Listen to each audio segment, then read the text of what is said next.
బంగారాన్ని విడిపించి ఆ రోజున మార్కెట్ ధర కట్టి మిగిలిన డబ్బును మీకు అందిస్తుంది కొమ్మూరి గోల్డ్.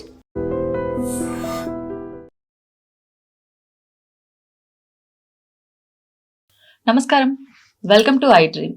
ధర్మ మార్గం విత్ విజిత కార్యక్రమానికి స్వాగతం.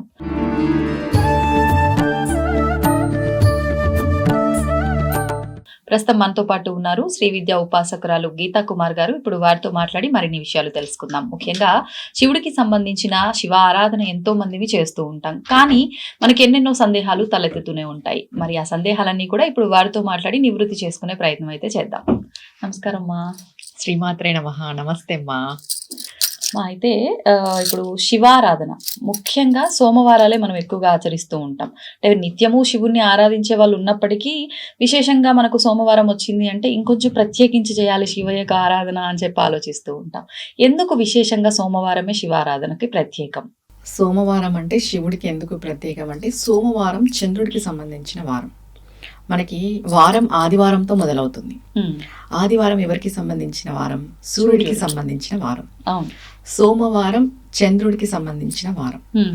ఈ సోమవారం చంద్రుడికి సంబంధించిన వారం కాబట్టి మనకి శివయ్య చంద్రుడిని తలపైన ధరించి ఉంటారు కాబట్టి ఎప్పుడు అమ్మవారు గాని అయ్యవారు గాని చంద్రుడిని అర్ధచంద్రాకారంతో తలపైన ధరించి ఉంటారు, మకుటంలో పెట్టుకొని ఉంటారు.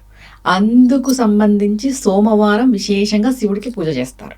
ఇప్పుడు మంగళవారం వచ్చేసి అమ్మవారికి, వినాయకుడికి, బుధవారం వినాయకుడికి, గురువారం గురువులకి, దత్తాత్రేయ స్వామికి, దక్షిణామూర్తికి, శుక్రవారం అమ్మవారికి, లక్ష్మీదేవికి, శనివారం వెంకటేశ్వర స్వామికి, ఇలా నియమితంగా ఉన్నాయి రోజులు ప్రతి ఒక్క స్వామికి.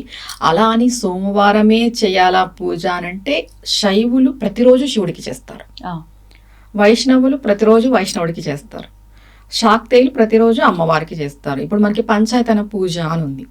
పంచాయతన పూజ అని అంటే 5 దేవుళ్ళు వస్తారు: గణపతి, శివుడు, అమ్మవారు, సూర్యుడు, విష్ణువు. ఇప్పుడు వాళ్ళకి పంచాయతన పూజలో మెయిన్గా శివుడే అయినప్పుడు ప్రతిరోజు శివుడికి విశేషంగానే పూజ చేస్తారు. సోమవారం అనే కాదు, మామూలుగా గృహస్థులు, శివుడు ఇంటి దేవుడుగా ఉండే వాళ్ళు సోమవారం విశేషంగా చేస్తారు. పంచాయతన పూజ ఆచారం ఉండే వాళ్ళు ప్రతిరోజు విశేషంగానే చేస్తారు. ఇది తేడా. నార్మల్ గృహస్థులు, శివుడు ఇంటి దేవుడుగా ఉన్న వాళ్ళు సోమవారం పాటిస్తారు ఎక్కువగా. శివుడు పరంగా పంచాయతన పూజ ఉండే వాళ్ళు ప్రతి దినము శివుడికే చేస్తారు. ప్రతిరోజు శివుడికే చేయాల్సిందే శివ పంచాయతనం వాళ్ళ ఇంటిలో ఉంటే. అంటే వాళ్ళ ఆచారంలో ఉంటే ఒక్కొక్కరికి ఒక్కొక్క పంచాయతనం ఉంటుంది. అలా కొంతమందికి విష్ణువు ఉంటాడు, కొంతమందికి సూర్య భగవానుడు ఉంటాడు, కొంతమందికి అంబిక ఉంటది, కొంతమందికి గణపతి ఉంటాడు. ఇలా శివుడు ఉన్న వాళ్ళు శివుడికి చేసుకుంటారు. ఈ పంచాయతన పూజ అనేది ఎవరైనా మొదలు పెట్టుకోవచ్చు. గురువు గారి నుండి తీసుకొని మనం ఎవరైనా, ఇప్పుడు నార్మల్ గృహస్థులుగా ఉన్నాము, మాకు ఏ పూజా నియమం అంటే పర్టికులర్ గా లేదు మా ఇంటికి అనే వాళ్ళు గురువు గారి దగ్గర ఈ పంచాయతన పూజను పట్టుకోవచ్చు. పంచాయతన పూజను పట్టుకొని మీకు ఇష్ట దైవము లేదా మీ ఇంటి దైవం ఎవరైనా ఉంటారు కదా. ఇప్పుడు వెంకటేశ్వర స్వామి అంటే విష్ణువు, విష్ణువుని మధ్యలో పెట్టుకొని పూజిస్తారు. అంటే ఆయనకి సింహాసనం వేసి పూజిస్తారు. మన దేవుడి రూమ్ లో పూజ చేస్తున్నాము అంటే ఖచ్చితంగా వీళ్ళు 5గురు ఉంటారు. ఈ 5గురులో మన ఇంటి దైవం ఎవరో తెలుసుకొని వాళ్ళని మనము సింహాసనం పైన కూర్చోపెట్టి మెయిన్ గా పూజ చేస్తాం.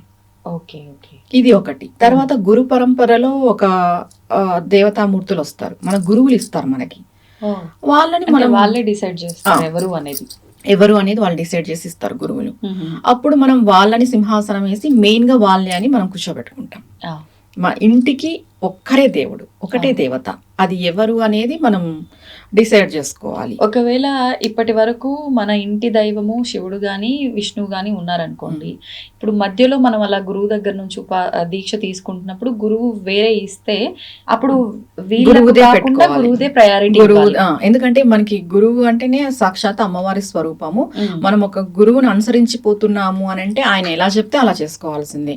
ఇప్పుడు మీరు శివుడిని విష్ణుని పూజిస్తున్నారు, గురువు వచ్చి మీకు శాక్తేయం చెప్పారు, అమ్మవారిది చెప్పారు, అమ్మవారిది చేసుకోవాల్సిందే. అలానే వీళ్ళని చెయ్యకూడదు అని కాదు. పంచాయతన పూజలు అంటే వీళ్ళ 5గురికి ఆరాధన ఉంటుంది డైలీ. మెయిన్ గా మనం ఏ మూర్తినైతే మధ్యలో పెట్టి చేసుకుంటామో, సింహాసనం పైన పెట్టి చేసుకుంటామో ఆ మూర్తి తనము అని అంటారు. అంటే పంచాయతనములో శివతనము, శాక్తేయతనము, విష్ణు పంచాయతనము ఇలా చెప్తా వస్తారు. అలా మనం మధ్యలో ఏ మూర్తిని పెట్టి పూజిస్తే ఆ మూర్తికి సంబంధించిన పంచాయతనం ఉంది వీళ్ళకి అని అర్థం. మరి ఇప్పుడు శివారాధన అంటే మిగతా అందరూ భగవంతుల కన్నా కూడా కొంచెం భిన్నమైన ఆరాధన అనే చెప్పాలి. అంటే విష్ణుమూర్తికి అయితే ఎక్కువగా అలంకారం చేయాలి, ఇప్పుడు ఇంకొక దేవుళ్ళకైతే ఇంకో రకంగా ఇలా ఉంటూ ఉంటుంది. కానీ శివుడి విషయానికి వచ్చేసరికి అభిషేక ప్రియుడు. మరి అభిషేకము ఒక్కటే కాదు, శివుడి రూపం కూడా భిన్నం. చిత్రపటాలకు మిగతా దేవుళ్ళకు విగ్రహాలకు చేస్తాం, కానీ శివుడి విషయానికి వచ్చేసరికి శివలింగం, రకరకాల శివలింగాలు. మళ్ళీ ఏ అసలు ఈ శివలింగం విషయంలో చాలా మందిలో సందేహాలు. అసలు ఆడవారు శివలింగానికి పూజించొచ్చా, ఆడవారు శివలింగాన్ని తాకొచ్చా? సాధారణంగా దేవుడి పైన పెట్టిన పువ్వులు అవి తీసుకొని పెట్టుకోవడం ఎక్కువగా అలవాటు స్త్రీలకి, కానీ శివుడిపై అలా తీసుకోకూడదు, అసలు శివలింగం ఇంట్లోనే పెట్టకూడదు, ఇలా రకరకాల సందేహాలు ఉంటాయి. దాని గురించి ఒకసారి వివరణ ఇవ్వండి. శివలింగం ఇంట్లో పెట్టుకోకూడదు అనేది అపోహ. అంటే శివలింగం లేని ఇల్లు శ్మశానంతో సమానము అంటారు. ఎందుకంటే సర్వాంతర్యామి, విశ్వానికి తల్లిదండ్రులు వాళ్ళిద్దరూ, తండ్రిని పెట్టుకోవద్దు ఇంట్లో అని ఎవ్వరూ చెప్పరు. కానీ పెట్టుకుంటే కొన్ని నియమాలు ఉంటాయి. మనం చిన్న శివలింగం పెట్టుకోవాలి, 3 అడుగులు అంతే, 3 ఇంచెస్, మన బొటన వేలంతా ఇలా పెట్టుకుంటారు. ఈ మీరన్నట్టుగా శివలింగానికి ఆడవాళ్ళు చెయ్యొచ్చా అంటే ఇంట్లో ఉన్న శివలింగానికి చెయ్యొచ్చు. మగవాళ్ళు కూడా మెయిన్గా మగవాళ్ళే చేయాలి. ఇప్పుడు మగవాళ్ళు చెయ్యలేని తక్షణంలో ఆడవాళ్ళు చేస్తారు. మనం చిన్నదిగా పెట్టుకుంటాం కాబట్టి, నార్మల్ది పెట్టుకుంటాం కాబట్టి చెయ్యొచ్చు. లేదు మనం పెద్దవిగా పెట్టుకున్నాము, మనకి గురు పరంపరలో శివలింగం వచ్చింది అని అంటే ఖచ్చితంగా పురుషులే చేయాలి. ఇప్పుడు కొన్ని దేవాలయాల్లో శివలింగాన్ని మనం తాకుతాము, కొన్ని దేవాలయాల్లో తాకడానికి లేదు. అవునా కదా?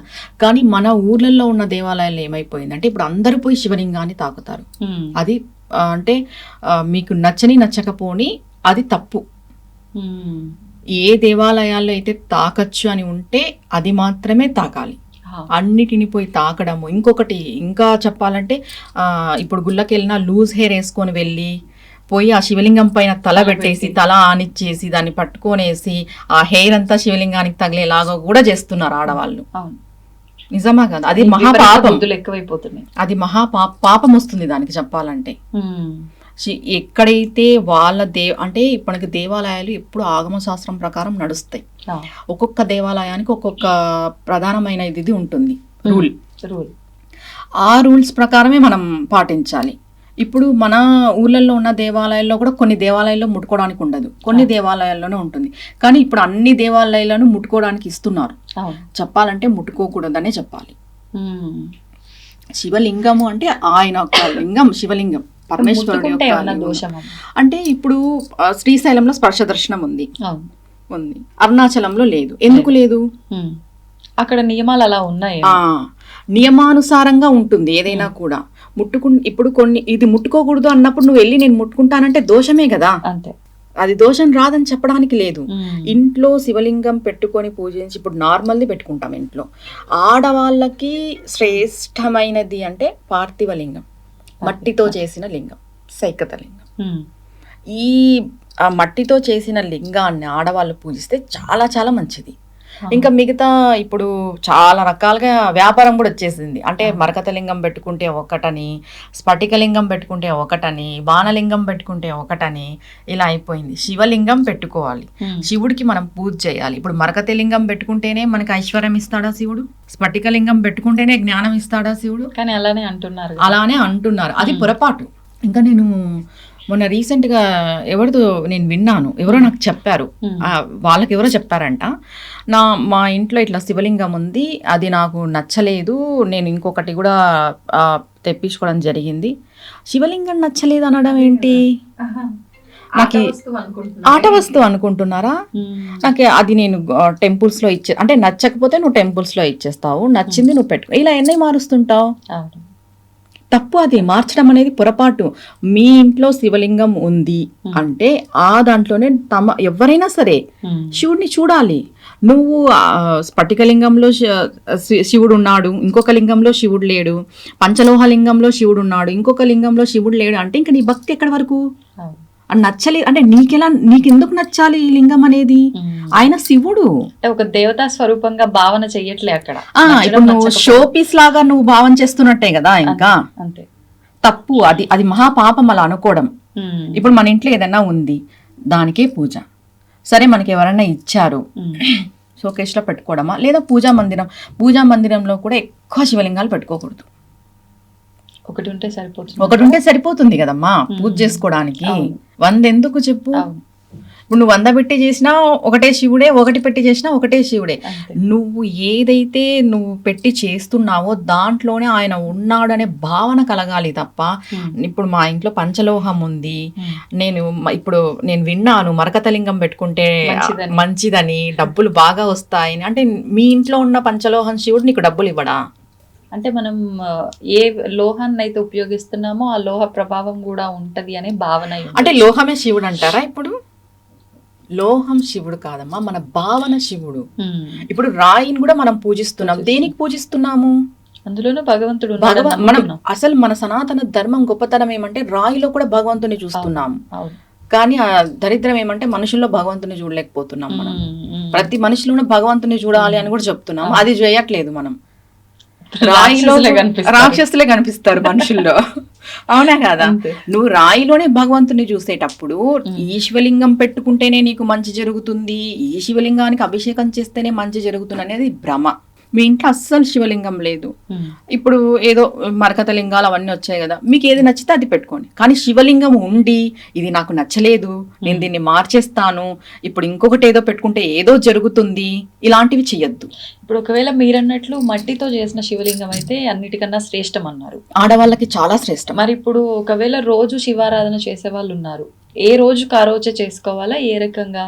ఏ రోజుకి ఆ రోజే చేసుకోవాలి. ఇప్పుడు మనం అభిషేకం చేసుకుంటాం కదమ్మా, ఇది కూడా ఎలా చేస్తారు అంటే ఆడవాళ్ళు సోమవారాల పూట చేసుకుంటారు. ప్రత్యేకించి స్వామికి సోమవారం శ్రేష్టం కాబట్టి పుట్టమన్నుతో సోమవారం టైం మనం చేసుకుంటాం.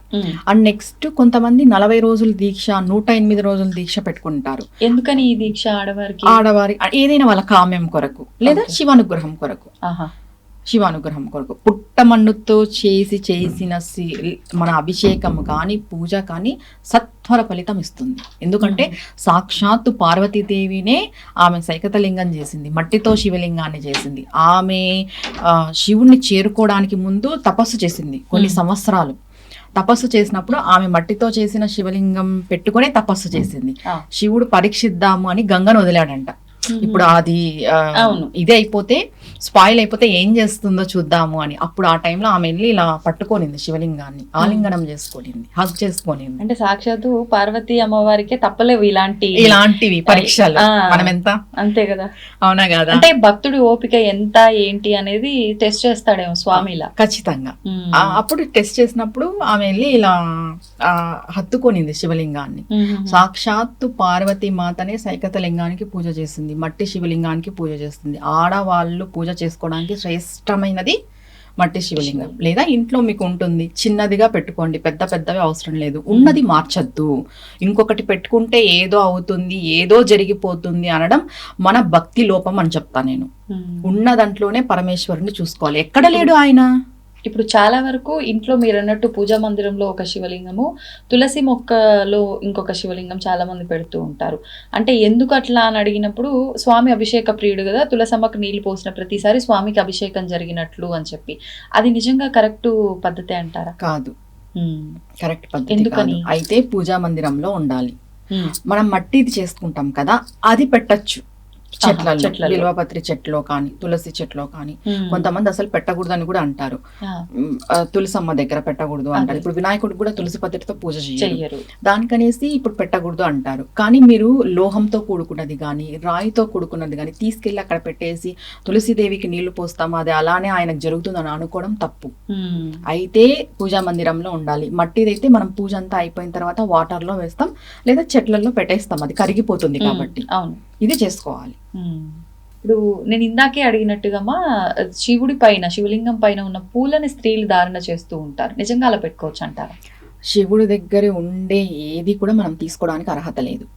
ఒకవేళ తీసుకోవాలి అంటే పక్కన మనకి పానవట్టం పక్కన ఉంటారు కదా స్వామిని, అక్కడ వీరభద్ర స్వామి, తర్వాత ఆయనకి చండీశ్వరుడు, వీళ్ళందరూ ఉంటారని చెప్తారు. ఈ చండీశ్వర స్వామిని లేదా అక్కడ ఉన్న కాలభైరవ స్వామిని పర్మిషన్ తీసుకోవాలి అంటారు. అక్కడ నుండే ఏదైనా నిర్మాల్యం తెచ్చుకోవాలి, టెంకాయ చిప్ప తెచ్చుకోవాలన్నా కూడా ఆయన పర్మిషన్ తీసుకుందే మనం తెచ్చుకోవడానికి లేదు. ఎందుకు అనంటే ప్రతిదీ కూడా శివుడు ఆయనకి వరం ఇచ్చాడనమాట. నా నుండి వచ్చింది ఏదైనా నీకే, నువ్వు ఆయనకు సమర్పణే. ఒకవేళ మనం శివుని దగ్గర నుండి తీసుకోవాలంటే ఆయన పర్మిషన్ తీసుకోవాలి. అందుకే గుళ్ళకి వెళ్ళినప్పుడు శివాలయం నుండి ఏం తెచ్చుకోరు సామాన్యంగా. ఒకవేళ తెచ్చుకునే పరిస్థితి వస్తే ఆయనకి చెప్పుకొని ఒక మాట, స్వామి చండీశ్వర, స్వామి దగ్గర ఉండేది నేను తీసుకెళ్తున్నాను, నువ్వు పర్మిషన్ తోనే నేను తీసుకెళ్తున్నాను, అనుగ్రహించు, కనికరించు, కోపగించుకోవద్దు. ఇంకప్పుడు తప్పులేదు. ఇప్పుడు చెప్పుకొని తెచ్చుకోవాలి. విభూది కూడా తీసుకొచ్చుకోకూడదు అంటుంటారు, అంటే తడి విభూది కలిపి పెట్టేసి ఉంటారు, అలా తెచ్చుకోకూడదు అని చెప్పి నేను విన్నా. ఎక్కడో ఏ ఆలయంలోకి వెళ్ళినప్పుడు నేను తీసుకుంటుంటే ఒక ఆవిడ వచ్చి నాకు చెప్పింది, అట్లా తడి విభూది ఇంటికి తీసుకెళ్ళకూడదు, తండ్రి ఉన్న వాళ్ళైతే అసలే తీసుకెళ్ళకూడదు అని చెప్పి. ఇది నిజంగా ఉందా, ఎవరికి తోచినట్టు వాళ్ళు చెప్పడమే అంటారు? తడి విభూది తెచ్చుకోకూడదు అంటే అసలు తడి విభూది ఆల్మోస్ట్ ఎక్కడ పెట్టరు శివాలయంలో, పొడిగా ఉండేదే పెడతారు. అసలు తమిళనాడు సైడ్ లో ప్రసాదం అంతా విభూదినే, మరి మామూలు ప్రసాదాలు పెట్టరు, అక్కడ విభూదినే ప్రసాదంగా పెడతారు. అక్కడ టెంపుల్స్ లో అన్నిట్లోనూ మనం తెచ్చుకుంటాం కదా. ఇప్పుడు మామూలుగా అరుణాచలం వెళ్తాము, ఇంకా అరుణాచలం వెళ్ళేటప్పుడు గిరి ప్రదర్శన చేసేటప్పుడు మొత్తం 8 లింగాలు వస్తాయి కదా, 8 లింగాలలో దగ్గర నుండి కూడా విభూది కలెక్ట్ చేసుకొని తెచ్చి పెట్టుకుంటాము. అలా తెచ్చుకుంటే మంచిది. మనకి ఏదైనా అనారోగ్యం చేసినప్పుడు అది డైలీ ధరిస్తే చాలా మంచిది. అనారోగ్యం చేసినప్పుడు అది నోట్లో వేసుకున్నా, ఆ వాటర్ లో కలిపి తీసుకున్నా కూడా చాలా మంచిది. ఎందుకంటే మెయిన్ గా అక్కడ అరుణాచల శివలింగం మెయిన్, చుట్టూ 8 లింగాలు వచ్చేసి ఆయన శక్తి స్వరూపాలే. అందుకు మొత్తం 8 లింగాల నుండి కూడా విభూతి కలెక్ట్ చేసుకుంటారు. చాలా మంది చేసుకుంటారు, ఇది చేసుకొని ఇంటికి తెచ్చుకుంటారు. మళ్ళీ విభూది తెచ్చుకోకూడదని ఎక్కడా లేదు, ఎందుకంటే సర్వం విశ్వం అంతా విభూతిమయమే, లాస్ట్ కి మిగిలేది బూడిదే కాబట్టి అంతే. ఇప్పుడు చాలా వరకు ప్రతి ఒక్క మానవుడికి కూడా ఎన్నెన్నో దోషాలు అయితే ఖచ్చితంగా ఉంటాయి. కొన్నిసార్లు అవి చాలా క్లిష్టంగా ఉంటాయి, కొన్నిసార్లు మనకు తెలియకుండానే వాటిలోంచి బయటపడేస్తుంటాడు స్వామి. ముఖ్యంగా ఈ గ్రహాలన్నీ కూడా స్వామి ఆధీనంలో ఉంటాయి. స్వామిని కనుక మనం పట్టుకుంటే నిష్టగా ఆయన మీద నమ్మకంతో మనం ఏ దోషానికి పరిహారాలు చేసుకోవాల్సిన అవసరం లేదు, అవన్నీ ఆటోమేటిక్గా పరిహారం జరిగిపోతాయి అంటూ ఉంటారు. ఇది ఎంతవరకు వాస్తవం? ఇది నిజం, మీరు అడిగిన ప్రశ్న నిజం. ఎందుకంటే స్వామిని గాని, అమ్మని గాని, ఎవరినైనా గాని మనం సరెండర్ టు గాడ్ కంప్లీట్లీ, అంటే 1% కూడా డౌట్ లేకోకున్నట్టు విశ్వాసముతో మనం భగవంతుడికి సరెండర్ అయిపోతే, ఆయన పాదాలను పట్టుకొని ముందుకు వెళితే ఏ గ్రహాలు కూడా ఏమీ చెయ్యలేవు. శివుడి యొక్క ఆరాధనే కాదు, అమ్మవారి యొక్క ఆరాధన, విష్ణువు యొక్క ఆరాధన, కృష్ణుని యొక్క ఆరాధన, ఈ ఆరాధన క్రమం ఏమైపోతుంది అంటే మనకు పరీక్షలు ఉంటాయి, మనం వాటిని తట్టుకునే కెపాసిటీ, శక్తి భగవంతుడు మనకి ప్రసాదిస్తాడు. ఎప్పుడైతే భగవంతుడు ఒక కష్టాన్ని తట్టుకునే శక్తిని మనకి ఇస్తాడో, ఇంకా గ్రహాలు మనల్ని ఏం చేస్తాయి, జాతకాలు మనల్ని ఏం చేస్తాయి. జాతకాలు అనేటివి ఎలా అంటే క్వశ్చన్ చేస్తాయి చూడు, స్పీడ్ బ్రేకర్స్ లేకపోతే రెడ్ లైట్ లాంటివి అనమాట. ఎలా అక్కడ డేంజర్ ఉంది, జాగ్రత్త, అంతవరకే. అవి డేంజర్ ని తీసేయలేవు. మనం ఏం చేస్తాము, అయ్యో జాతకాలు, గ్రహాలను ఇది చేస్తేనే మనము పూజిస్తేనే, నేను ఎవరు నమ్మకం అది, కానీ గ్రహాలను పూజిస్తేనే అవుతుంది అనుకోవడం ఇది కాదు. భగవంతుడు అనేవాడు ఏం చేస్తాడు, నీకున్న డేంజర్ని తగ్గిస్తాడు, నీకున్న కష్టాన్ని తగ్గిస్తాడు, నీకున్న కర్మను తగ్గించగలడు. ఆ సాక్షాత్తు పరమేశ్వరుడు పాము కుట్టాల్సిన చోట చీమను కరిపించే అతను ఆయన.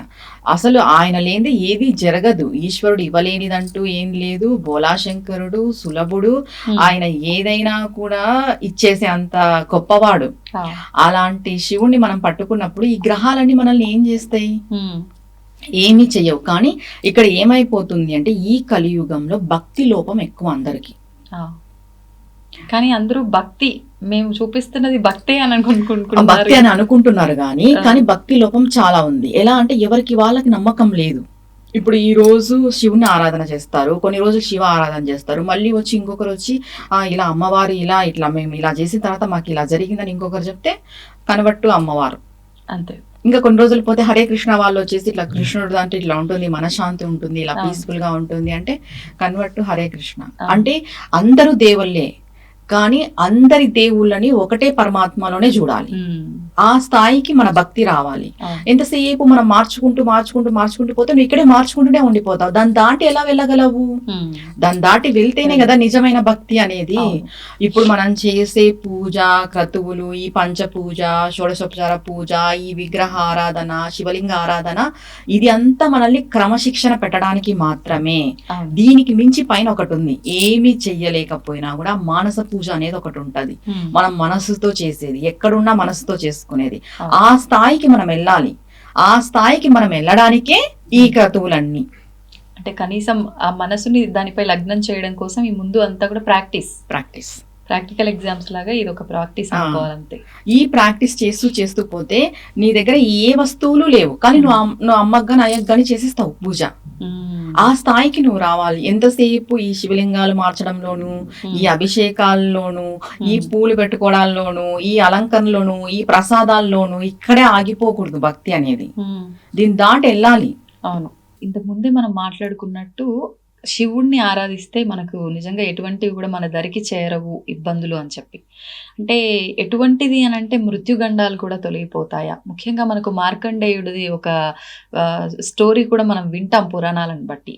ఇక్కడ చూస్తే ఏమనిపిస్తుంది అంటే నిజంగా అంత భక్తితో ఇంకా నాకు శివుడు ఉన్నాడు, నాకు ఏమవ్వదు అని నమ్మాడు కాబట్టే శివుడు నిజంగా వచ్చి అడ్డుకున్నాడు కదా. మరి అందరి విషయంలో ఇలా వర్తిస్తుందా? ముఖ్యంగా ఇప్పుడు మనం ఉన్నది కలియుగంలో.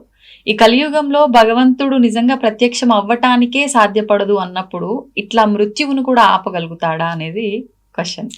మన విశ్వాసంతో ఉంటే ఖచ్చితంగా ఆపగలుగుతాడు. ఎందుకు ఆపలేడు అనేది మనం క్వశ్చన్ చేసుకోకూడదు. ముందు యుగాలన్నిటికీ పెద్ద పెద్ద క్రతువులు ఉండేవి. హోమాలు చేయాలి, యజ్ఞాలు చేయాలి, దానాలు చేయాలి, భూదానం చేయాలి, గోదానం చేయాలి, ఇలాంటివి ఉండేది. కానీ ఒక కలియుగంలో నామము మాత్రమే పట్టుకున్నంత చేతనే మోక్షము లభిస్తుంది. ఎందుకు ఇంత సులభమైన మార్గం పెట్టినారు కలియుగంలో అని అంటే, కలి పురుషుడు యొక్క ప్రభావం వల్ల జనాలు ఎవరు కూడా ఈ ఆధ్యాత్మిక మార్గంలోకి రాలేరు. వచ్చినా ఆయన అడ్డుపడతాడు, వచ్చిన తత్వాన్ని తెలుసుకోలేరు, అంత జ్ఞానాన్ని సంపాదించుకోలేరు.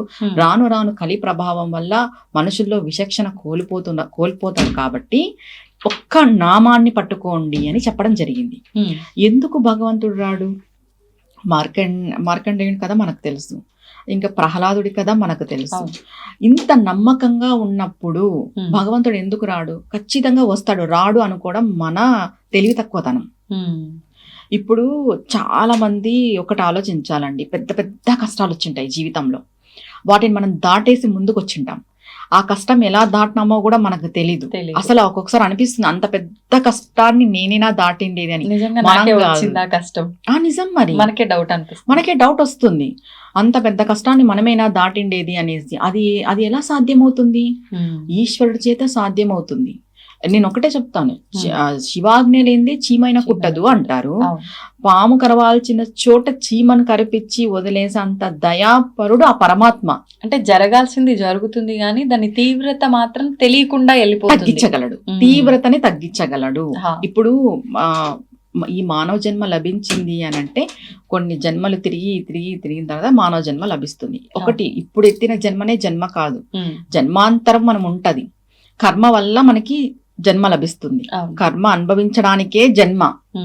ఇది క్లియర్ గా ప్రతి ఒక్కరు అర్థం చేసుకోవాలి. ఈ కర్మను అనుభవించడానికే మనం జన్మను తీసుకున్నాము. ఒకటి, మనం చేసిన సంచితంలో నుండి ప్రారంధ కర్మ మొదలైనప్పుడు మనకి జన్మ వస్తుంది. ఈ జన్మ ఎలా ఉండాలి అనేది మనం డిసైడ్ చేసుకోవాలి బుద్ధి జ్ఞానం వచ్చిన తర్వాత. ఎలా అంటే, మనం పోయిన జన్మలో మన ప్రారంధ కర్మ బాగలేదు, ఈ జన్మలో చాలా కష్టాలు పడుతున్నాము. మనకి ఆగామి అనేది ఒకటి ఉంటది. ఆగామి అంటే ఇప్పుడు నువ్వు ఈ సిచ్యువేషన్ లో కష్టం పడే టైంలో నువ్వు ఎలాంటి డిసిషన్స్ తీసుకుంటావు, నీ డిసిషన్సే ఆగామి. నేను ఇబ్బంది పడుతున్నాను, నేను తప్పుదారిలో పోతాను, ఇంకా నువ్వు కర్మను పోగు చేసుకుంటావు, బ్యాడ్ కర్మని. నేను చాలా ఇబ్బంది పడుతున్నాను, అయినా నేను ధర్మాన్ని వీడను, నేను భగవంతుడి పాదాలు విడిచిపెట్టాను. నీకు ఆగామి అనేది మంచి కర్మగా ఉంటది. ఇంకొకటి, ఆ ప్రారంధము కూడా ఈ భగవంతుని నమ్ముకొని నువ్వు ధర్మంగా ఉన్నప్పుడు ఏమైపోతుంది అంటే 100% నువ్వు అనుభవించేది ఉంటే ఈ జన్మలో నువ్వు చేసిన క్రతువు వల్ల, నీ నమ్మకము, నీ విశ్వాసం వల్ల భగవంతుడు దాన్ని 20కో 30కో తీసుకొస్తాడు. 100 అనుభవించే అంత కెపాసిటీ మనకు ఉండదు. ఎవ్వరు కూడా 100 అనుభవించలేము. మనం ఇప్పుడు చేసే పూజ, పుణ్యము, దానము, దాని వల్ల మనం చాలా తక్కువ కర్మ అనుభవిస్తున్నాము. ప్రతి ఒక్కరు గుర్తుపెట్టుకున్న విషయం ఏంటంటే, మనకున్న కష్టమే పెద్ద కష్టము అనుకోవద్దు. నీకు ఇంకా పెద్ద కష్టం రావాల్సి ఉంది జీవితంలో, కానీ భగవంతుడి యొక్క అనుగ్రహంతో నువ్వు ఇంకా చాలా తక్కువ అనుభవిస్తున్నావు. ఇది నాకు తక్కువే, భగవంతుడు ఏదో నేను ఇంకా చాలా పెద్దది అనుభవించేది ఉంది, కానీ ఆయన అనుగ్రహంతో నేను చాలా చిన్నగా ఇది అనుభవిస్తున్నాను. స్వామి దీన్ని కూడా తీసేయి, దీన్ని తట్టుకునే కెపాసిటీ నాకు ఇవ్వు అని మనం భగవంతుడిని వేడుకోవాలి. భగవంతుడు రాడు అనేది లేదు, పిలిస్తే ఖచ్చితంగా వస్తాడు. నువ్వు ఎంత నమ్మకంతో పిలుస్తున్నావు అనే దాన్ని బట్టి ఉంటుంది. ఇప్పుడు ఎగ్జాంపుల్ ఎందుకు, మనము ద్రౌపది వస్త్రాభరణమే తీసుకుందాము. ఆమె ఫస్ట్ ఫైట్ చేసింది సభలో, తర్వాత సరెండర్ టు కృష్ణ. ఏం చేసింది, గోవిందా అంతా నీవే, నేను చేతులు ఎత్తేసాను, నాతో ఏం లేదు, నా చేతుల్లో ఏం లేదు. అది మనం కూడా ఎలా, సరెండర్ టు ఫీట్, ఆయన పాదాలకు మనం సరెండర్ అయిపోవాలి. ఇంకా మన చేతుల్లో ఉంది, మనం ఏదో చేస్తున్నాం, నేనే చేస్తున్నాను, ఇది నాకే తెలుసు, ఇది నా వల్లే జరుగుతుంది, ఇది మూర్ఖత్వం. అంతా ఆయనే చేస్తున్నాడు, ఆయననే నడిపిస్తున్నాడు, ఆయనే చేస్తాడు, నా చేతుల్లో ఏమీ లేదు. ఇప్పటికీ చెప్తున్నా, మీకు ఎటువంటి ఏదైనా కష్టం వచ్చినప్పుడు, స్వామి నా చేతుల్లో ఏం లేదు, హ్యాండ్స్ అప్, నేను చేతులు ఎత్తేస్తున్నాను, నీదే భారం, అంతే, నువ్వు నన్ను ఎత్తేస్తావు, ముంచేస్తావు, ఇరకటంలో పెట్టేయాలి కాసేపు మనం అట్లా, అంతే మన నమ్మకంతో. అప్పుడు మన నమ్మకాన్ని ఆయన టెస్ట్ చేస్తాడు, ఎంతవరకు వీళ్ళు నమ్మి ఉన్నారు అనేసి. ఎంతటి సిచ్యువేషన్ అయినా రాని, ఏదైనా పరీక్ష లేకపోతే ఏదైనా ఇబ్బందిని కలిగిస్తాడా, ఏ రకంగా అనుకోవచ్చు? ఇబ్బందిని కలిగించే పరిస్థితే రావచ్చు, నువ్వు నమ్మకాన్ని కోల్పోయే పరిస్థితి రావచ్చు. ఇప్పుడు నీకు ఒక కష్టం, ఫర్ సపోజ్ నీకు ఒక 10 lakhs లాస్ అయింది, నువ్వు ఈ 10 lakhs రికవరీలో ఉన్నావు భగవంతుని నమ్ముకొని. పూర్తిగా నమ్మకం పెట్టేసిన తర్వాత నీకు ఇంకొక 10 lakhs లాస్ అయితే నువ్వు ఏం ఫీల్ అవుతావు? బేస్ట్, ఇంకా భగవంతుడు లేడు అని అనుకుంటారు అందరూ ఈ స్థితిలో కదా. అంటే ఉన్న లాస్ ని ఇంకా భర్తీ చేయడం కాక మళ్ళీ లాస్ ఎందుకు ఇచ్చాడు, ఉన్నాడా నిజంగా భగవంతుడు కాదు, రాయ్ అంతే. సాధారణంగా ఇవే మాట్లాడుతూ ఉంటారు. ఇది తప్పు, ఎప్పుడు కూడా దైవ నింద తప్పు. అక్కడ నువ్వు ఆల్రెడీ 10 lakhs లాస్ అయినావు, భగవంతుని నమ్ముకున్నావు, నీకు ఇంకా 10 lakhs లాస్ జరిగింది అంటే నువ్వు ఏదో తెలుసుకోలేకపోతున్నావు, నీకు ఏదో నేర్పించాలి. ఈ నేర్పించే క్రమంలో నువ్వు నమ్మకంగా ఉంటావా లేదా ఆయన పైన నమ్మకాన్ని కోల్పోతావా అనేది మన బుద్ధి పైన ఆధారపడి ఉంటుంది. మన బుద్ధి డిసైడ్ చేస్తుంది. ఇప్పుడు నీకు 10 లక్షలు పోయింది, ఇంకొక 10 లక్షలు పోయింది, స్వామి నువ్వు ఇచ్చింది నువ్వు తీసేసుకుంటున్నావు, నన్ను ముంచుతావో తేలుస్తావో నీదే బాధ్యత. బతికిచ్చింది నువ్వు, ఈ శరీరం ఇచ్చింది నువ్వు, జన్మనిచ్చింది నువ్వు, ప్రతిదీ నువ్వే ఇచ్చావు. ఇప్పుడు ఈ లాస్ ను కూడా నువ్వే ఇస్తున్నావు, దీన్ని తీసే బాధ్యత కూడా నీదే. నువ్వే దీనికి అంత కర్త కర్మ క్రియ, నీదే బాధ్యత. ఒక్కసారి అంత పిచ్చిగా నమ్మాలి. పిచ్చి భక్తి అంటాం కదా, భక్తిలో పిచ్చి ఉండొచ్చు, తప్పు లేదు. ఆ పిచ్చి ఈ పిచ్చి కంటే దైవ పిచ్చి మంచిదే కదా. అంతే, మోసపోయిన వాడు లేడు, ఇబ్బంది పడ్డవాడు. భగవంతుని నమ్ముకొని మోసపోయిన వాళ్ళు ఎవ్వరూ లేరు. మనుషుల్ని నమ్మి మోసపోయిన వాళ్ళు ఉన్నారేమో కానీ భగవంతుని నమ్మి మోసపోయిన వాళ్ళు లేరు. భగవంతుడు ఆలస్యం చేస్తాడేమో కానీ అమృతాన్ని ప్రసాదిస్తాడు. మనం వెయిట్ చేయాలి. ఆలస్యం చేసినంత మాత్రాన నాకేం దొరకట్లేదు అని నిరాశ ఎవ్వరూ చెందొద్దు. ఇది కలియుగం. నామము పట్టుకున్నంత మాత్రం చేతనే భవసాగరాన్ని దాటచ్చు అని సాక్షాత్తు పరమాత్మ చెప్పాడు. అలాంటి కలియుగంలో నువ్వు నామం పట్టుకొని దీక్షలు చేపట్టి నువ్వు ధర్మ మార్గంలో ఉండి ఒక గురు పరంపరలు నడుస్తూ ఒక మంత్ర దీక్ష చేసుకొని ఇన్ని పూజలు పునస్కారాలు దానాలు చేస్తున్నావు కాబట్టి ఆలస్యం అవుతుందే కానీ అమృతం అయితే ఖచ్చితంగా లభిస్తుంది పరమాత్మ నుండి. వేచి ఉండాలి అంతే. ఎందుకంటే ఈ జన్మ అనేది ఈ జన్మనే కాదు, ఎన్నో జన్మలు ఎత్తి మనం కర్మం పోగు చేసుకుని ఉంటాం. ఈ జన్మలో మనం మంచి వాళ్ళు అయి ఉండొచ్చు, పోయిన జన్మలో ఎటు ఉందో మనకు తెలియదు. ఆ జన్మ కర్మ ఫలం కొంచెం అడ్డుపడుతుంది. అది తీరడానికి కొంచెం టైం పడుతుంది. బట్ నమ్మకం కోల్పోవద్దు. అదే. నమ్మకంతో సాధించిన వాళ్ళు, భగవంతుని సాక్షాత్కారం పొందిన వాళ్ళు చాలా కథలు ఉన్నాయి. ఆ కథలన్నీ ఎందుకు ఉన్నాయి? మనల్ని ప్రేరేపించడానికే. అంతే. మనం వాటిని రెఫరెన్స్ గా తీసుకోవాలి, తీసుకొని మనం ముందుకెళ్ళాలి. ఇది కథ, ఆ కాలంలో వచ్చాడు, ఈ కాలంలో ఏమొస్తాడు భగవంతుడు. అవును. నిరాశ చెందొద్దు. మనకి మనమే నెగిటివ్ మాట్లాడుకుంటాము, అవును. అది తప్పు. ఒకటి ఆలోచించే ఆ ముందు కాలంలో వచ్చిన ఖచ్చితంగా భగవంతుడు ఈ negative. కాలంలో ఎందుకు రాడు? వస్తాడు ఈ కాలంలో కూడా.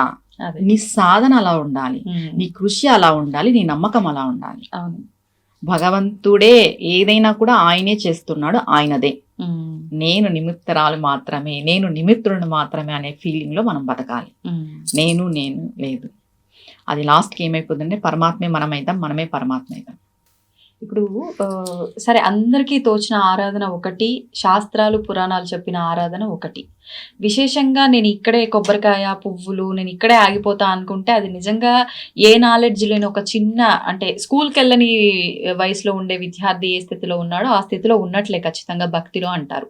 అసలు నిజంగా శివపురాణం ప్రకారంగా శివారాధన అంటే విశేషంగా ఏం చెప్పబడింది? స్వామికి చెంబుడు నీళ్లు పోసినా కూడా కరుణిస్తాడు, ఇది విశేషం. ఆయనకి మనం చేయాల్సింది కేవలం నీటితో అభిషేకము. గుళ్ళల్లో పంచామృతాలతో అభిషేకం చేస్తారు, వాళ్ళకి ఆ శాస్త్రం ఉంది. ఇంట్లో మనం శివలింగం పెట్టుకున్న వాళ్ళు వాటర్తో చేస్తేనే చాలు. ఇప్పుడు పంచామృత అభిషేకం చేసుకోవచ్చు, చెయ్యొద్దు అని చెప్పట్లేదు, వారానికి ఒకసారి అలా చేసుకోవచ్చు. ఇంకా ఇది పంచామృత అభిషేకం చేస్తేనే అభిషేకం చేసినట్టు, నీళ్ళతో చేసే అభిషేకం అది ఒట్టి అభిషేకమే, ఇలా ఫీలింగ్స్ చాలా మందిలో ఉన్నాయి. ఇది తప్పు. మనం గృహస్థాశ్రమంలో ఉన్న వాళ్ళు నీటితో, శుద్ధ జలముతో లేదా విభూతి కలిపి లేదా చందనం కలిపి స్వామి వారికి అభిషేకం చేసుకుంటే ఆయన చాలా తృప్తి చెందుతాడు. ముందుగా కుంకుమ నీళ్ళతో అభిషేకం శివుడికి లేదమ్మా? చేస్తారు, చేయొచ్చు. అన్ని నీటితో అభిషేకం చేస్తారు. శుద్ధ జలంలో ఏదైనా మనము సుగంధ ద్రవ్యం కలిపి చేసుకోవచ్చు. ముందుగా మనం అభిషేకం చేసేటప్పుడు ఏం చేయాలి? శివలింగం పైన కాస్త విభూతి పెట్టిన తర్వాత అభిషేకం చేయాలి. ఎందుకని? అది శాస్త్రంలో చెప్పింది. మనం పొడి డైరెక్ట్ గా వాటర్ పోసేయకూడదు. విభూది, బిల్వపత్రి పెట్టేసిన తర్వాత వాటర్ వేయాలి శివుడి. అంటే మనం ఏ ద్రవ్యంతో అభిషేకం ఏ ద్రవ్యంతో అభిషేకం చేసినా ఫస్ట్ వాటరే. ఇప్పుడు పంచామృత అభిషేకం చేస్తున్నామని డైరెక్ట్ తీసుకెళ్లి పాలు పోయకూడదు, ఫస్ట్ వాటరే. స్వామికి శ్రేష్టమైనది వాటరే. ఈ పంచామృత అభిషేకాలు ఇదంతా వేరే తతంగం. ఇది ఇంట్లో ఉన్న వాళ్ళు ఇప్పుడు శివరాత్రి పర్వదినం చేసుకోవచ్చు, ఏదైనా కొంచెం పర్వదినం చేసుకోవచ్చు. కానీ ఆ పంచామృత అభిషేకం చేస్తేనే ఈ రోజు నేను పూజ చేసినట్టుగా భావిస్తారు కొంతమంది. అవును, అవును, అది తప్పు. ఆయనకి శుద్ధ జలమే శ్రేష్టము. శుద్ధ జలంతో చేసుకుంటేనే చాలా చాలా మంచిది. ఇప్పుడు మీరు అన్నట్టు శుద్ధ జలమే శ్రేష్టము, అదొక్కటి అంటే నీళ్ళతో చేసినా సరిపోతుంది, ఇంకేం చేయకపోయినా ఇబ్బంది పడాల్సిన అవసరం లేదు. కానీ చేయమంటున్నారు, చేస్తున్నారు వివిధ ద్రవ్యాలతో అంటే ఏదో ఆశ, అంటే ఈ ద్రవ్యంతో చేస్తే ఇది అవుతుంది అన్నట్లుగా. అంటే దీనికి ఇప్పుడు పంచామృతాలు అని అంటే పంచభూతాలతో సమానం. ఇప్పుడు నమశివాయ పంచాక్షరి మంత్రం కూడా పంచభూతాలకి సమానం. పంచాక్షరి మంత్రము, పంచామృతాలు, పంచభూతాలు ఇలా సంకేతంగా గుళ్ళల్లో చేస్తారు. చెప్పాను కదా, మన దేవాలయానికి ఒక శాస్త్రం ఉంటుంది. ఇంట్లో మనం అంత పెట్టుకోవాల్సిన అవసరం లేదు. నువ్వు శుద్ధ జలంతో చేసినా కూడా ఆయన తృప్తి పడతాడు. ఇక్కడ ఏమైపోయిందంటే ద్రాక్షరసంతో చేస్తే ఈ ఫలితము, పాలతో చేస్తే ఈ ఫలితము, చెరుకు రసంతో చేస్తే ఈ ఫలితము, ఫలితం ఫలితం కోరిక ఫలితం అని దీని వెంటే దీని చుట్టూనే తిరుగుతున్నాం మనము. చెప్పాలంటే దీన్ని దాటి రావాలి. దీన్ని దాటి రావాలనేదే కదా భక్తి అంటే. చాలా ఇప్పుడు ఏం క్వశ్చన్ వస్తుంది, గృహస్థాశ్రమంలో ఉన్న వాళ్ళకి నీడ్స్ ఉంటాయి, కోరికలు ఉంటాయి. ఇప్పుడు కోరిక కోరద్దు అంటారా? ఆ కోరిక కోరుకొని నెరవేరపోతే భగవంతుడి పైన కూడా ధ్యాస వెళ్ళదు. కోరిక కోరాల్సిందే అనేది ఇప్పుడు మనం పెట్టుకున్నాం అంతే. ఒకటండి, ఈ జన్మ ఎలా వచ్చిందో నీకు తెలీదు. శరీరం భగవంతుడు ఇచ్చిండేది, జన్మ భగవంతుడు ఇచ్చిండేది. నీ తల్లి తండ్రి కూడా ఈ జన్మలో నీకు తల్లి తండ్రి, ఈ భార్య భర్త పిల్లలు ఈ జన్మలో నీకు సంబంధాలు. పోయిన జన్మలో నువ్వు ఎవరికి పుట్టినావో, నీ భార్య నీ భర్త నీ పిల్లలు ఎవరో కూడా నీకు తెలియదు. ప్రతిదీ పరమాత్మ అకౌంట్లోనే నడుస్తుంది, ప్రతిదీ పరమాత్మ ఆధీనంలోనే నడుస్తుంది. జన్మనిచ్చి, శరీరం ఇచ్చి, జ్ఞానం ఇచ్చి, తల్లిదండ్రులనిచ్చి, బంధువులనిచ్చి అన్ని ఇచ్చిన స్వామి నీకేమి ఇవ్వాలో తెలీదా? తెలుసు. నేనేదో చెరుకుతోనే అభిషేకం చేస్తేనే నీకు ఇస్తాడా? లేదు కదా. ద్రాక్షరసంతోనే అభిషేకం చేస్తేనే నీకు ఇస్తాడా? మన భావన అలా ఉంది. భావన అట్లా అయిపోయింది. ఉమ్. ఇది చేస్తేనే భగవంతుడు ఇది ఇస్తాడు అనేది. అవును. భగవంతునితో బిజినెస్ చేస్తున్నాం మనం. స్వామి నేను నీకు ఇది చేస్తాను, నువ్వు నాకు అది ఇవ్వు. అవును. అవునా కదా? బిజినెస్ వద్దు, ఉమ్. వ్యాపారం వద్దు, భక్తి ముఖ్యం. అంతే. అవునా కదా? ఇన్ని ఇచ్చినాడు భగవంతుడు నీకు. ఉమ్. ఇప్పుడు ఒక 10th ఇంటర్మీడియట్ వచ్చేంత వరకు సరైన జ్ఞానం కూడా మనకు ఉండదు చెప్పాలంటే. ఏది మంచి ఏది చెడు అనే విషయం కూడా తెలీదు. అవును. ఇన్ని మనకి తెలియజేస్తూ మనల్ని కంటికి రెప్పలా కాపాడుకుంటూ వచ్చిన భగవంతుడు మన జీవితానికి ఏం కావాలో అదే ఇస్తాడు. నువ్వు చెరుకు రసంతో చేయి, ద్రాక్షరసంతో చేయి, బంగారు నీళ్ళని తెచ్చిపోయి వజ్రాలతో చేయి, వైడూర్యాలతో చేయి. ఉమ్. నీ ఈ జన్మకి నీ కర్మకి ఏదైతే లభిస్తుందో అదే భగవంతుడు ఇస్తాడు. ఆ. దీనికి ధర్మము, మంచి మనస్తత్వము, భక్తి, నమ్మకము, ఈర్ష, ద్వేషం లేనిది అవసరం. ఉమ్. ఏ భగవంతుడికైనా ఇవన్నీ అవసరం లేదు. నువ్వు మనస్సుతో భగవంతుడు ఉన్నాడనే నమ్మకంతో ఒక నామం నువ్వు తరచూ నువ్వు నోట్లో అనుకున్నా సరిపోతుంది, బయటికే నువ్వు జపం చేయాల్సిన అవసరం లేదు అన్నారు. మరి నామమైనా మంత్రమైనా, ఇప్పుడు సరే నామానికంటే నియమాలు లేవు, ఎప్పుడైనా చేసుకోవచ్చు, ఎక్కడైనా చేసుకోవచ్చు అంటారు. మంత్రం విషయానికి వస్తే పంచాక్షరి మంత్రం, ఇందాక మీరు అన్నట్లుగా నమశివాయ. ఈ నమశివాయ మంత్రాన్ని కూడా అందరూ చేయడానికి వీల్లేదు. ఒకవేళ చేయాలి అనుకుంటే గురూపదేశం ఖచ్చితంగా ఉండాలి. ఒకవేళ నమశివాయకి ఓంకారాన్ని జత చేసి ఓం నమశివాయ అనాలంటే ఇంకా ఖచ్చితంగా నియమాలు పాటించాల్సిందే, చాలా కఠినంగా చేయాల్సిందే. ఇలా రకరకాలుగా చెప్తూ ఉంటారు. నిజంగా పంచాక్షరి మంత్రానికి నియమాలు అవసరమా, గురూపదేశం అవసరమా, ఎలా? పంచాక్షరి మంత్రం సృష్టి మొదలైనప్పటి నుండి మొదలైంది మా. పంచాక్షరి మంత్రం ఎవరైనా చేయొచ్చు. ఒకవేళ మీకు గురువు, ఇంటి గురువు ఉంటే ఆయనతో తీసుకొనైనా చేయొచ్చు. లేదు మీకు ఏ గురువు లేరు, దక్షిణామూర్తిని గురువుగా భావించి, ఆయన లోకానికి గురువు భావించి నమశివాయ మంత్రాన్ని మనం చెయ్యొచ్చు. ఎప్పుడైతే మనం ప్రణవంతో చేయాలి అనుకుంటామో అప్పుడు గురువు అవసరం. ప్రణవంతో కానీ బీజాక్షరాలతో కానీ భావన చేసి గురువుగా తీసుకోకూడదు. ప్రత్యక్ష గురువు అవసరం. ప్రణవంతో చేయాలనుకున్నప్పుడు ప్రత్యక్ష గురువు అవసరం. బీజాక్షరాలు కలుపుకొని చేయాలి పంచాక్షరి మంత్రం అన్నప్పుడు గురువు అవసరం. పంచాక్షరి మంత్రానికి మించిన మంత్రం ఏది లేదు. ప్రణవము మనకి అవసరం లేదు, బీజాక్షరాలు అవసరం లేదు. కేవలం పంచాక్షరి నమశివాయ అనే మంత్రాన్ని మనము నిత్యము పఠిస్తూ స్మరిస్తూ ఉంటే పంచభూతాలు మన ఆధీనంలో ఉంటాయి. పంచభూతాలు మనకి సహకరిస్తాయి. పంచభూతాలకు సంబంధించిందేదే ఈ పంచాక్షరి మంత్రం.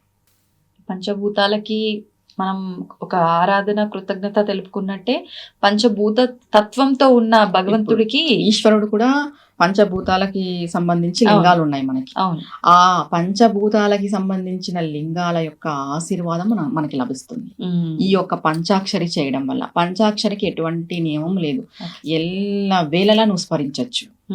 నువ్వు ఓంకారం గాని ఇట్లా ఉంటే అది వేరే నియమం అయిపోతుంది. దీనికి ఎటువంటి నియమం లేదు, అందరూ స్మరించవచ్చు. ఆడవాళ్ళు స్మరించవచ్చు, మగవాళ్ళు స్మరించవచ్చు, ఏ టైంలో అయినా నువ్వు చదవచ్చు, అనుకోవచ్చు, చాంటింగ్ చెయ్యొచ్చు. ఎందుకంటే ఇది సృష్టి మొదలైనప్పుడే మొదలైంది. భగవంతుణ్ణి చేరుకోవడానికి భక్తి ప్రధానం తప్ప ఈ డౌట్స్, ఈ క్వశ్చన్ అంటే ఇప్పుడు నేను చెప్పాను ప్రణవంతో చేయాలి అంటే గురువు కావాలి అంటే, ఇక్కడ ఏమైపోతుందంటే అంటే ప్రణవంతో చేస్తే ఏమైనా ఎక్కువ శక్తి వస్తుందేమో, ఉత్త నమశివాయ చేస్తే రాదేమో, ఈ డౌట్ వద్దు. నమశివాయే అసలైన మంత్రం. మనం దానికి ఇవి కలుపుతున్నాం. మూలం అదే, సృష్టికి మూలం అదే. నమశివాయ అనే నామమే సృష్టికి మూలం. అలాంటి మంత్రాన్ని చేసేటప్పుడు ఇంక ఎటువంటి డౌట్ అవసరం లేదు. ఇది కలిపి చేయాలా, అది కలిపి చేయాలా, అది కలిపి చేస్తే ఇంకా ఎక్కువ ఫలితం వస్తుందేమో. మనం చేసే ఏ నామమైనా కూడా మనకి ఫలితాన్ని ఇస్తుంది, నమ్మకంతో చేయాలి. సరే, ఇప్పుడు ప్రతి అమ్మవారికి కానీ స్వామికి కానీ ఒక్కొక్క విశేషమైన రోజు, అమ్మవారికి అంటే నవరాత్రులు అని, ఇప్పుడు స్వామికి విష్ణుమూర్తికి ఎక్కువ ఏకాదశి పూజలు చేస్తూ ఉంటాము. శివుడికి సంబంధించి సోమవారాలు వారాల పరంగా చేసినప్పటికీ విశేషంగా జరుపుకునే ఒక రోజు ఏదైనా ఉందా అంటే మహాశివరాత్రి. ప్రతి మాసంలోనూ మనకు శివరాత్రి వస్తుంది, కానీ ఏడాదికి ఒక్కసారి వచ్చేది మహాశివరాత్రి. ఇంకొక మాట కూడా చెప్తూ ఉంటారు పెద్దలు, జన్మకో శివరాత్రి అని చెప్పి. అసలు ఎందుకని ఈ మహాశివరాత్రి పర్వదినాన్ని మనం ఎందుకు జరుపుకుంటున్నాము, శివుడికి సంబంధించిన ఒక ప్రత్యేకమైన రోజుగా? అసలు ఇప్పుడు మనం ఆచరిస్తున్న ఈ శివరాత్రి విధానం అంతా కూడా నిజంగా ఎంతవరకు కరెక్ట్గా ఆచరిస్తున్నాము, ఎలా ఆచరించవచ్చు? జన్మానికి ఒక శివరాత్రి, జన్మానికి ఒక శివరాత్రి అనేది ఎలా వచ్చింది అని అంటే, ఈ జన్మ తీసుకున్నాం, మనం మానవులుగా ఉన్నాం. నెక్స్ట్ మనకి జన్మ ఉంటుందో లేదో కూడా తెలీదు. ఇదే మనకు ఆఖరి జన్మ అయిండొచ్చు. 7 జన్మలు ఉంటాయి, ఇదే ఆఖరి జన్మ అయిండొచ్చు. తర్వాత మనం పుడతామో కూడా లేదా తెలీదు. అందుకు జన్మానికి ఒక్క శివరాత్రి అనేది వచ్చింది. అంటే ఈ జన్మలో నువ్వు శివరాత్రి పర్వదినాన్ని ఉపయోగించుకో, ఎంత వీలైతే అంత శివానుగ్రహానికి నువ్వు నోచుకో అని చెప్పడానికి జన్మానికి ఒక శివరాత్రి. ఎందుకంటావా, 84 లక్షల జీవరాశులలో దేనికి దైవారాధన చేసే అర్హత లేదు. అవును. నోట మాట రాదు, చేతులు. ఒక్క మానవుడికి మాత్రమే వాక్ ఉంది. మానవుడు మాత్రమే జ్ఞానంతో ఉన్నాడు. మానవుడు మాత్రమే అన్ని క్రతువులు చేయగలడు. అలాంటి జన్మ నువ్వు తీసుకున్న తర్వాత ఈ శివరాత్రి పర్వదినాన్ని ఉపయోగించుకోకున్నట్టు ఉంటే నీ జన్మ వ్యర్థము. అన్ని పండుగలు ఒక ఎత్తు, శివరాత్రి ఒక ఎత్తు. అంటే అన్ని పండుగలు తక్కువ అని నేను చెప్పట్లేదు, కానీ శివరాత్రి దానికంటే గొప్పది అని చెప్తున్నాను. అది ఒక్కరోజే కావచ్చు, ఒక్కరోజైనా జన్మానికి ఒక శివరాత్రి అన్నారంటే అంత మాట ఎందుకు వచ్చింది, అంత గొప్ప పదం వాడినారంటేనే మనం తెలుసుకోవాలి. ఈ జన్మకి ఈ శివరాత్రి, ఈ ఇప్పుడు వచ్చే సంవత్సరం మనకు జ్ఞానం వచ్చిన తర్వాత ప్రతి సంవత్సరము శివరాత్రి పర్వదినాన్ని మనం ఉపయోగించుకోవాలి. వదులుకోకూడదు, వదులుకునే ప్రసక్తే మనం పెట్టుకోకూడదు. ఒక హిందూ అయి ఉన్న తర్వాత నువ్వు సనాతన ధర్మాన్ని పాటించే వాళ్ళు ఎవరైనా సరే శివరాత్రిని మిస్ చేసుకోరు. అంటే వయసు పరిమితి ఏమైనా ఉందా? ప్రతి ఒక్క మానవాళి ఉపయోగించుకోవాల్సిందే. ప్రతి ఒక్క మానవాళి ఉపయోగించుకోవాలి. ఇప్పుడు హెల్త్ పర్పస్ వయసు అయిన వాళ్ళు, వాళ్ళకు కొన్ని నియమాలు వేరు, చిన్న పిల్లలు వాళ్ళకు కొన్ని నియమాలు వేరు. నీకు బుద్ధి, జ్ఞానము, వయస్సు ప్లస్ ఆరోగ్యము అన్నీ ఉన్నాయి. నువ్వు ఉపయోగించుకోకున్నట్టున్నావు అంటే నీ జన్మ వ్యర్థము. అస్సలు వ్యర్థం అంటే వ్యర్థం. ఉపయోగించుకోవడం అంటే ఏంటి? ఉపయోగించుకోవడము అంటే ఇప్పుడు శివరాత్రి ఎందుకు అంత విశేషమైనది? మనకి మాస శివరాత్రులు ఉన్నాయి. మాస శివరాత్రుల కంటే మహాశివరాత్రి. మహాశివరాత్రి అంటే గొప్పది, విలువైనది, విశేషమైనది, ప్రత్యేకమైనది. మనం మహా అనే వర్డ్ యూజ్ చేస్తున్నాము అంటేనే అది చాలా గొప్పది, దానికి ఒక ప్రత్యేకత ఉంది అనే విషయం చెప్తున్నారు పేరులోనే. అందుకు మహాశివరాత్రి. అండ్ నెక్స్ట్ నేచర్లో చాలా శక్తి ఉంటుంది ఆ రోజున, శివరాత్రి రోజున. అన్ని మాస శివరాత్రుల కంటే ఈ మహాశివరాత్రి రోజు నేచర్లో అంటే ఈ ప్రకృతిలో ఎక్కువ శక్తి ఉద్భవిస్తుంది. ఆ ఉద్భవించడంతో పాటు మనం ఉపవాసం ఉండి జాగరణ చేసి మన వెన్నెముక నిటారుగా ఉంచి మేల్కొని ఆ విశ్వంలో ఉన్న శక్తిని మనం గ్రహిస్తాము. ఆ విశ్వం మనం పడుకుంటే గ్రహించలేం కదా. నువ్వు మెలకువతో ఉంటేనే విశ్వంలో ఉన్న శక్తి నీ బాడీలో ఉన్న బ్యాక్ బోన్ వెన్నెముక గ్రహించగలదు. అలా గ్రహించి ఆ శక్తితో మనం ఈ సంవత్సరం అంతా మనకు నడుస్తుంది మన శరీరం. ఆ శక్తితో మనము చక్రాలను అవాకింగ్ చేసుకోగలం. చక్రాల భేదం చేస్తామంటాం కదా, అది కూడా జరుగుతుంది కొంతమందికి, సాధనా పరులకి. చాలా మునులు, మహర్షులు, ఋషులు, యోగులు, ఈ బైరాగిలు, అఘోరీలు శివరాత్రి కోసం ఎదురు చూస్తుంటారు. దేనికోసం? శివరాత్రి పర్వదినం అనేది అంత శక్తివంతమైనది అనమాట. ఆ రోజు ప్రకృతిలో అంత శక్తి ఉంటుంది. ప్రతి ఒక్క మానవుడు కూడా ఉపయోగించుకోవాలి కాబట్టి జన్మానికి ఒక శివరాత్రి అయింది. నువ్వు ఉపయోగించుకోకున్నట్టు నీ పాటికి నువ్వు ఉన్నావంటే నీ జన్మ వ్యర్థమే. ఎప్పుడైతే మనం మేల్కొని ఉపవాస దీక్ష చేసి మనం ఇది చేసుకుంటామో మన బాడీ చాలా శక్తిని గ్రహిస్తుంది. చెప్పలేము, అది ఎంత అనంతమైన శక్తి. అనంతమైన శక్తి విశ్వం పూర్తిగా ఉంటుంది. ఈ భూమి అర్ధఖగోళంలో ప్రకృతికి దగ్గరగా ఉంటుంది అనమాట. ఇప్పుడు సూర్యుడు భూమికి దగ్గరగా వస్తాడు ఇంకా ఇప్పటి నుండి. ఆ శక్తి ప్లస్ సూర్యుడు లేకోకున్నట్టు చంద్రుడు చంద్రకళలను తగ్గిపోతాయి. శివరాత్రికి అమావాస్య వచ్చేస్తుంది. ఈ చీకటిలో అత్యంత శక్తి ఉంటుంది ఇప్పుడు వచ్చే చీకటిలో. దాన్ని మనం ఉపయోగించుకోవాలి. అందుకనే ముఖ్యంగా శివరాత్రి అంటే రాత్రి సమయంలో జరుపుకుంటున్నాం. అందుకని ముఖ్యంగా ఆ చీకటి సమయంలో జరుపుకుంటాం. ఆ చీకటిలో విశేషమైన శక్తి ఉంటుంది. ఇప్పుడు మనము లింగోద్భవ కాలము అని చెప్పి రాత్రి సమయంలోనే విశేషంగా ఆ కొన్ని గంటల పాటు కూడా ఆరాధన విశేషంగా ఉంటుంది. ఒకసారి ఆ వివరణ కూడా ఇవ్వండి.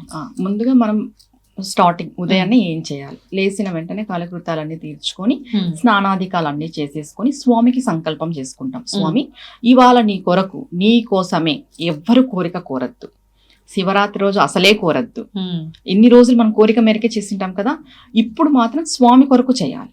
స్వామి నీ కోసమే నేను ఇది చేస్తున్నాను, ఈ దీక్ష చేస్తున్నాను, ఈ ఉపవాసం చేస్తున్నాను, ఈ జాగరణ చేస్తున్నాను, సక్రమంగా నేను చేసేలాగా చూడు స్వామి, ఆ, ఏ ఆటంకాలు రానియకు. ఇంకా ఆ రోజు మౌనవ్రతం అంటే చాలా మంచిది, ఉదయం నుండి ప్రదోష టైం వరకు అవునా? చాలా చాలా మంచిది.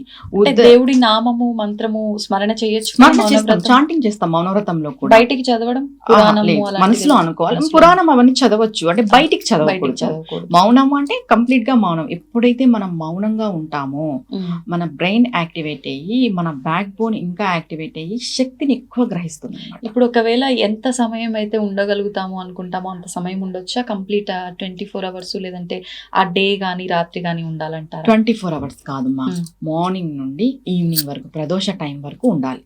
ఓకే. మళ్ళీ ప్రదోష టైం తర్వాత మనకి పూజలు స్టార్ట్ అవుతాయి, గుళ్ళకి వెళ్తుంటాం, మాట్లాడాల్సి వస్తుంది, టెంపుల్స్ కి వెళ్తాం కాబట్టి. ఉమ్, అలా కాకోకున్నట్టు మార్నింగ్ నుండి ప్రదోష టైం వరకు ఇంట్లో వాతావరణం అంతా చూసేసుకొని మౌనవ్రతం ఉంటే చాలా చాలా విశేషమైన ఫలితం ఉంటుంది. శివరాత్రి రోజు మౌనవ్రతం చేసి పంచాక్షరి యొక్క నామాన్ని మనం స్మరిస్తూ ఉంటే ప్రదోష టైం పగలు నిద్రపోకూడదు. ప్రదోష టైం అయిన తర్వాత మనం స్వామి వారికి విశేష అభిషేకాలు చేసుకోవడము, ఉమ్, పంచామృత అభిషేకాలు, శుద్ధ జలంతో అభిషేకాలు, ఉమ్, తర్వాత స్వామివారికి పూజ, అలంకరణ, నైవేద్యం ఇదంతా పెట్టేసుకున్నాం. ఖచ్చితంగా లింగోద్భవన కాలం వరకు మనం జాగరణ చేయాలి. అంటే మరి చెయ్యొద్దా అని నేను చెప్పట్లేదు, మినిమం ఆ టైం వరకన్నా మనం మేల్కొని ఉండాలి. కొంతమంది ఉండలేరు. ఆ టైం వరకు మేల్కొని ఉండి ఆ టైంలో మనం అభిషేకం చేసుకోవడం చాలా మంచిది. ఉమ్, గుళ్ళకెళ్ళి చేసినా పర్వాలేదు, ఇంట్లో ఉండి చేసుకున్నా పర్వాలేదు. నువ్వు ఎక్కడున్నా ఆ రోజు శివమయమే మొత్తం. నువ్వు అక్కడున్నావా ఇక్కడున్నావా అనేది కాదు, నువ్వు ఇంట్లో ఉన్నా కూడా శివమయమే. ఇంట్లో ఉండి చేసుకున్నా పర్వాలేదు, గుళ్ళకెళ్ళి చేసుకున్నా పర్వాలేదు. లింగోద్భవన టైం అయిపోయిన తర్వాత తెల్లవారుజామున 5-6కి మనం మరీ స్నానం చేసేసి స్వామి వారికి ఘన నైవేద్యం నివేదన పెట్టి అప్పుడు మనం తినాలి. మెయిన్ గా ఎర్లీ మార్నింగ్ తినేసేయచ్చు. మెయిన్ గా ఏంటి అనంటే శివరాత్రి రోజు వండిన పదార్థాలు తినకూడదు, హెవీగా తినకూడదు. అలా అని కటిక ఉపవాసం కూడా చెప్పలేదు. పండ్లు పలహారాలు తీసుకోవచ్చు, పాలు తీసుకోవచ్చు. కలియుగంలో కటిక ఉపవాసం దీక్ష లేదు, మనం చేసిన ప్రయోజనం లేదు. పండ్లు పలహారాలు తీసుకొని ఉండొచ్చు, వండిన పదార్థాలు తినకూడదు. నెక్స్ట్ డేని స్వామికి నివేదన చేసి తినాలి. ఈ శివరాత్రి రోజున చేయాల్సింది ఏంటి అనంటే బిల్వ అష్టోత్తరం చేయాలి. 108 నామాలు వస్తాయి బిల్వ అష్టోత్తరం అని. బిల్వాష్టకం మనం చాలా చేస్తాం, కానీ బిల్వ అష్టోత్తరం చేయాలి. అంటే ఇప్పుడు 108 నామాలకి 108 పత్రాలు తెచ్చి చెయ్యాలా అని చెప్తా. 108 పత్రాలు దొరికితే చెయ్యండి, లేదా అవసరం లేదు. పోయి చెట్లన్నీ తెంపేసి అదంతా వద్దు. అంటే ఇప్పుడు చాలా మంది ఏంటంటే ఇప్పుడు 108 అంటే 108 ఉండాలి అలా ఫీల్ అవుతారు కదా. మీకు దొరకలేదు, మీకు 1-2 దొరికినాయి, మీరు చేతిలో దాన్ని పట్టుకొని 108 సార్లు బిల్వాష్టోత్తరం చేసి అంతా అయిపోయిన తర్వాత శివుడికి సమర్పించండి. ఎన్ని ఉంటే అని పక్కన పెట్టుకోండి. 108 మీకు దొరికితే పర్వాలేదు, దొరకలేదా ఎవరు ఏం ఫీల్ అవ్వద్దు. అంటే అవి ఖచ్చితంగా అన్నే ఉండాలనేది ఏం లేదు. ఎన్ని దొరికితే అన్ని, ఎంత వీలైతే అంత. ఆ రోజు మనం అబద్ధాలు చెప్పకూడదు, ఎవరితో గొడవ పడకూడదు, దుర్భాషలు ఆడకూడదు, మంచిగా ఉండాలి. మెయిన్ ఇవి. నువ్వు మౌనవ్రతం చేయి, దీక్ష చేయి, ఉపవాసం చేయి, జాగరణ చేయి, ఇవేవి నీలో లేకపోతే నీ పూజ వ్యర్థము. మనసంతా శివుడి పైనే పెట్టాలి, ఆయన పైన ఆయన్నే ధ్యానించాలి. ఆయన ఇవ్వలేనిదంటూ ఏదీ లేదు, భోలాశంకరుడు. ఇలా మనం పర్టికులర్గా ఇవన్నీ పాటిస్తూ ఈ శివరాత్రి పర్వదినాన్ని జరుపుకోవడం వల్ల సాక్షాత్ ఆ పరమేశ్వరుడు యొక్క అనుగ్రహం ప్రతి ఒక్కరికి కలుగుతుంది. సంతోషమ్మా, చాలా చక్కగా వివరించారు శివుడి గురించి, శివ ఆరాధన గురించి, ముఖ్యంగా మహాశివరాత్రి పూజా విధానం గురించి అంతా కూడా. ధన్యవాదాలు.